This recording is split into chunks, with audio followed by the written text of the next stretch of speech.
சரி, இவ்வளோ நேரம் நம்ம சேஞ்ச் பண்ணிட்டு இருக்கோம்ல, கிட்டத்தட்ட ஒரு 3-4 கமிட்ஸ் நம்ம பண்ணிட்டோம். விச் மீன்ஸ் 3-4 சேஞ்சஸ் பண்ணிட்டோம். ஸோ அதை எப்படி பார்க்குறது? எப்போ யார் பண்ணா, எப்போ பண்ணோம், என்ன சேஞ்ச் பண்ணோம் நமக்கு தெரியணும். ஸோ அதுக்கு பார்க்குறதுக்கான command git log. So git log நான் போட்டதுக்கப்புறம் எனக்கு வந்து இன்ஃபர்மேஷன் இப்படி தாங்க வரும். இப்போ இது வரைக்கும் நம்ம 3 கமிட் பண்ணியிருக்கோம். அதனால தான் இந்த லைன்ஸ் இப்படி இருக்குது. நான் அது வந்து ஒரு லைனாக எக்ஸ்பிளைன் பண்ணுறேன். ஸோ இப்போ வந்து பார்த்தீங்கன்னா இது வந்து ரீசெண்ட் கமிட். ஸ்டாப்பில் இருக்கிறது வந்து ரீசெண்ட் கமிட். இதில் வந்து ஒரு கமிட் ஐடி இருக்கும். இதை நான் சொன்ன அந்த ரெவிஷன் ஐடி. ஓகேவா?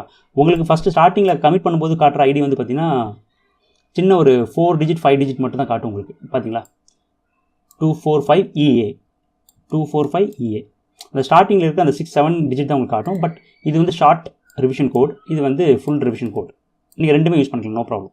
பட் இது எங்கே யூஸ் பண்ணுவோம் அப்படின்னா நம்ம ரீசெட் ரிவர்ட்லாம் பண்ணுவோம் இல்லையா, அந்த டைம் தான் இந்த ஐடி உங்களுக்கு தேவைப்படும். இப்போ தேவைப்படாது. ஓகே, ஸோ இது வந்து கமிட். அண்ட் உங்களோட ஹெட் பொசிஷன் எங்கே இருக்குது அப்படின்றது இங்கே காட்டுது.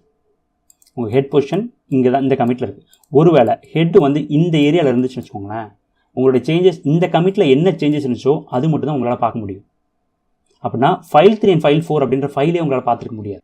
நம்ம வந்து ரீசெட் ரிவர்ட்லாம் பண்ணும்போது அதை பார்க்கலாம். ஓகே, ஸோ இப்போ அடுத்தது, இப்போ இந்த கமிட் இப்படி நடந்திருக்கு. அண்ட் ஆதர் யார்? செல்வா. அண்ட் டேட் எப்போ பண்ணியிருக்காரு, அண்ட் அவர் என்ன ஜஸ்டிஃபிகேஷன் கொடுத்துருக்காரு. File 1 added with second line. File 3 and file 4 இதுதான் நீங்கள் கமிட்டில் வந்து -m கொடுத்த மெசேஜ். இது ஸ்டார்டிங்கில் பண்ண ஒரு கமிட், அதுக்கான ஜஸ்டிஃபிகேஷன். ஸோ அப்போ நீங்கள் லாஸ்ட்டாக பண்ணது 3 கமிட் அப்படின்றது இந்த git log மூலமாக உங்களுக்கு தெரிய வரும். அதுக்கப்புறம் சரி, ஒருவேளை நிறைய கமிட்ஸ் இருக்கும் இந்த மாதிரி. ஓகே, எல்லாத்துலேயுமே Selva and time, Selva and time இதெல்லாம் உங்களுக்கு வேண்டாம் அப்படின்னா இன்னொரு சின்ன ஒரு ஷார்ட்கட் நீங்கள் யூஸ் பண்ணிக்கலாம். 1 லைன். git logல வந்து ஒரு ஆப்ஷன் இருக்குது, 1 லைன்.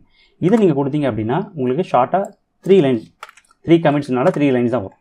ஒரு 100 லைன்ஸ் இருக்குன்னா 100 லைன்ஸ் வரும். பட் ஷார்ட்டாக இருக்கும் உங்களுக்கு. ஷார்ட் ரிவிஷன் கோட், ஹெட் இங்கே பாயிண்ட் பண்ணியிருக்கு, அதோட ஜஸ்டிஃபிகேஷன் மட்டும் தான் வரும். இந்த ஜஸ்டிஃபிகேஷன் பார்த்தாலே நமக்கு என்ன சேஞ்ச் வேணும்னு நமக்கு புரிஞ்சிடும். எதனால் அதை சேஞ்ச் பண்ணியிருக்காங்க, அந்த சேஞ்ச் மட்டும் போதும் அப்படின்னா அது வரைக்கும் நம்ம பண்ணலாம். ஓகே, ஸோ அதுதான் வந்து பார்த்தீங்க அப்படின்னா git logோட இன்ஃபர்மேஷன்.